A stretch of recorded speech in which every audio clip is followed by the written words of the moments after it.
BFM Patrimoine, l'émission 100% placement sur BFM Business. On file donc à Nantes, chez Fastia Capital, pour y retrouver Thibaut François. Bonjour Thibaut. Bonjour Cédric. Merci d'être là. C'est pas comme les Américains. Eux, ils vont vous laisser seul aux commandes, on va dire. Les marchés seront fermés. C'est le President's Day. Du coup, ça va être un petit peu mou. Ouais, c'est un petit peu plus calme peut-être aujourd'hui, mais en tout cas, ça bouge quand même pas mal sur le CAC 40.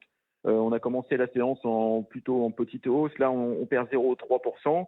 Bon, rien de dramatique, hein. On est quand même au-dessus des 7300 points sur le CAC 40, avec une belle hausse depuis le début de l'année, avec une hausse de 13%, d'un peu plus de 13% depuis le début de l'année, donc ça se passe plutôt bien. Les publications d'entreprises ont été bonnes.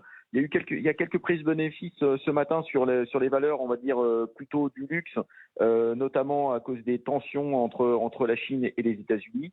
Donc ça tend un petit peu l'ensemble du secteur, mais rien de dramatique. Les différentes publications dans le luxe ont été plutôt bonnes la semaine dernière, que ce soit Hermès ou Kering qui a bien réagi en fin de séance. On a aussi des prises de bénéfices sur Airbus, mais la publication la semaine dernière a été bien accueillie, donc c'est plutôt légitime. Donc tout ça se fait plutôt dans le bon ordre. 0,3% de baisse sur le CAC 40, c'est quand même pas énorme. Le pétrole monte un petit peu, on est autour de $84 sur le Brent. On a une réunion de la Fed qui va intervenir mercredi. On parle de moins en moins de récession un petit peu partout dans le monde, et on parle même maintenant d'une ultra croissance qui pourrait intervenir dans les prochaines semaines. On passe de rien il y a quelques mois à tout aujourd'hui. C'est un petit peu volatile, on va dire, dans l'esprit des économistes.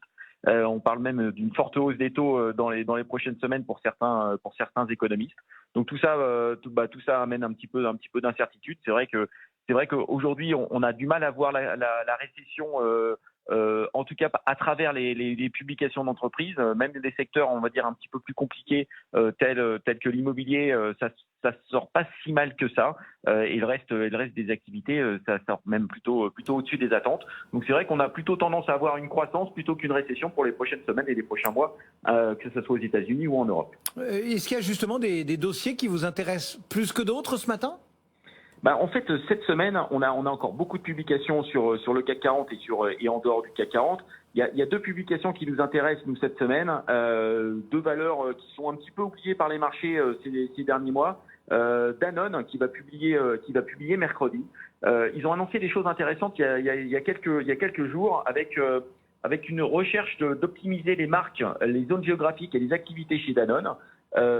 Chose que cherchent un petit peu les investisseurs ces derniers mois sur le dossier Danone. L'objectif, ça va être vraiment de rationaliser l'ensemble des marques et l'ensemble des activités de Danone. Ils vont publier cette semaine, ils vont sûrement en dire davantage, mais en tout cas, le momentum pourrait devenir beaucoup plus positif sur Danone qu'il ne l'est ces dernières années. Donc peut-être un trigger positif sur le dossier Danone pour dès mercredi. Et on a aussi la publication de Stellantis. Donc Stellantis, ça regroupe les marques Fiat, notamment Peugeot, Opel, qui va publier aussi mercredi.